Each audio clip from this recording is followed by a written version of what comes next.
Alhamdulillah, alhamdulillah hamdan tayyiban mubarakan fih, kama yuhibbu rabbuna wa yardah. Amma ba'd, assalamualaikum warahmatullahi wabarakatuh. Alhamdulillah, ligid sa ating kaalaman mga kapatid sa Islam, ang Salatul Maghrib, isa sa mga dahilan na buburahin ng Allah ang ating mga kasalanan.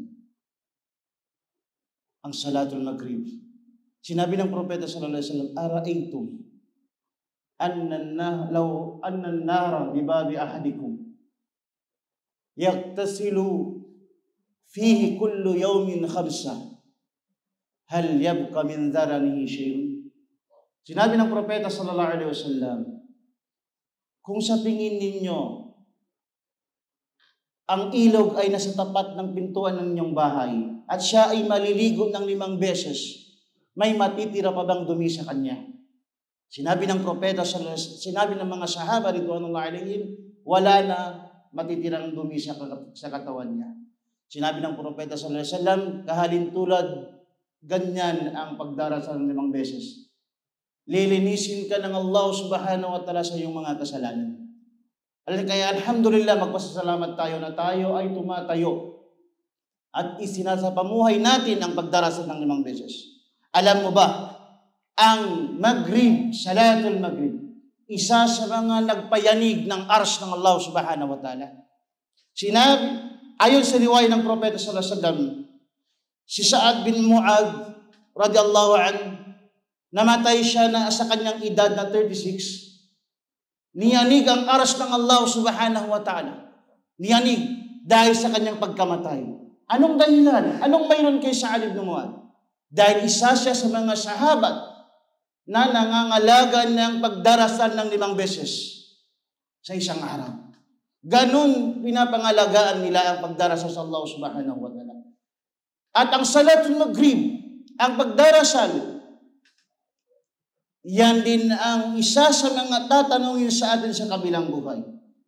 Si Hasan al-Basri rahimahullah, isa sa mga dakilang tabi'in. Ang isang araw sinabi ni Hasan al-Basri, "Ya Ibn Adam, as-salah, as-salah, as-salah, as-salah."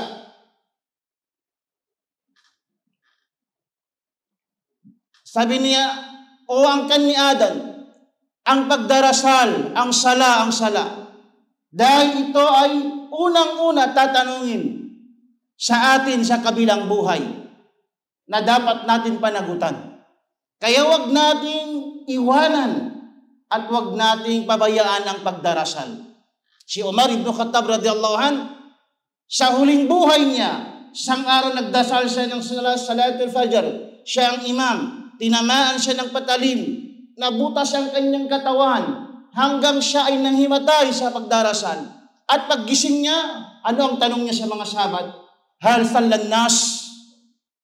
Ano, nakapagdasal ng mga tao? Dahil naalala niya, nang siya ay nahimatay, during siya ay nagsasala ng Fajr.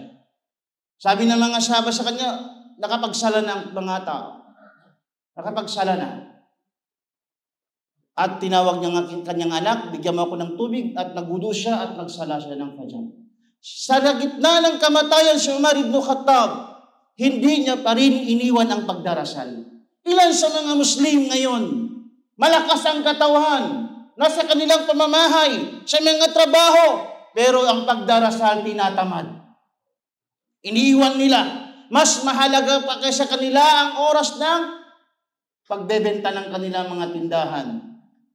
Mas mahalaga pa sa mga anak nila ang pagpasok sa eskwela kaysa pagpasok sa masjid. Ito yung kahinaan ng Muslim ngayon.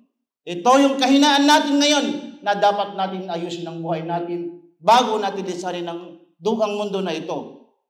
Naway makapulot tayo aral sa mga nabanggit nating hadith at sa mga wika ng mga sahaba at mga tabi'in. Assalamualaikum warahmatullahi wabarakatuh.